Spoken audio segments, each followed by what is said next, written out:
Hi, I'm Al, and it's time for another Creator Campfire Chat. And today we're inside another cool place in Jacksonville, the Cummer Museum of Art and Gardens. And I am in front of a beautiful painting that is beautifully framed, and that's very appropriate because today we're going to talk about you framing your idea so people can get the picture.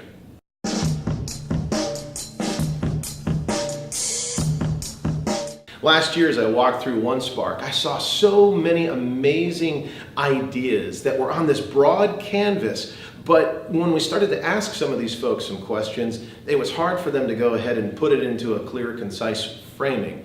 Thus, we wanted to go ahead and have a specific episode on just that type of topic. So the idea here is to understand what is in your toolkit, as we've talked about before, or in this case, what's inside your palette, so that you can go ahead and begin to paint your picture and people can frame the idea. One of the first colors you need to have in your palette has to answer the question, does my project or idea have a beginning, a middle, and an end? And the beginning of the idea might be, hey listen, this is what the concept is and this is how we're getting started. The middle is the guts, the strategy of how you're going to achieve your end game. And then the ending is that end game. What problem is it that you're solving? Now I just mentioned about the problem you're solving. Let's go ahead and add that to the color palette. Every idea, every business, every concept that's ever been brought forth to the public, and many that haven't, they have to solve a problem. What problem is it that you're solving? Unless you get your hands on that and are able to communicate that, and it's on the canvas, you'll have a tough time getting a sell. Another color in that palette has to be your strategy. It doesn't have to be absolutely fine-tuned to the 10th degree, but you have to have a concept of how you're going to get there. What's that strategy for you to take that idea that you have to the marketplace, or at least get it to a point where you can introduce it to an investor? If you can't communicate that strategy, the picture will be incomplete. As you're evaluating your strategy, you obviously need to answer the question, well, what resources do I need? People resources, financial resources, technical resources, all of that goes into painting this picture. And identifying that list of resources, such as what we talked about in a previous blog, your toolkit, that's very, very important if you're going to paint a clear picture. To go ahead and paint your picture so that others will buy into it, it has to be an external experience. In other words, answer that question, what's the value proposition for the external audience, your stakeholder, or the ultimate client of yours, the person that's going to purchase or acquire that project? Taking a look from that perspective and understanding that value proposition is tied directly to what problem is it you're going to solve.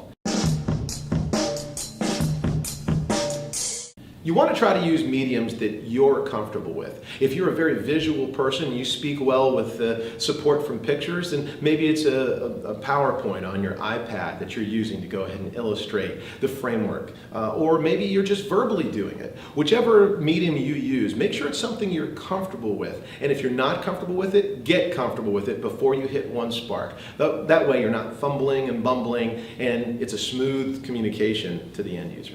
While you need to be comfortable with the tools you're using, they also need to be able to align well with your idea. If your idea is involving technology, then perhaps you might want to use technology to go ahead and communicate your framework. If it's art that you're dealing with, then you may want to use different art mediums to communicate that framework. Either way, that alignment kind of brings the brand together, and it's more cohesive potentially for you to communicate to folks at One Spark. You need to test run your canvas. In other words, all these tools we're talking about you using in this color palette, you can't dry run and just go ahead and do it live for the first time at One Spark.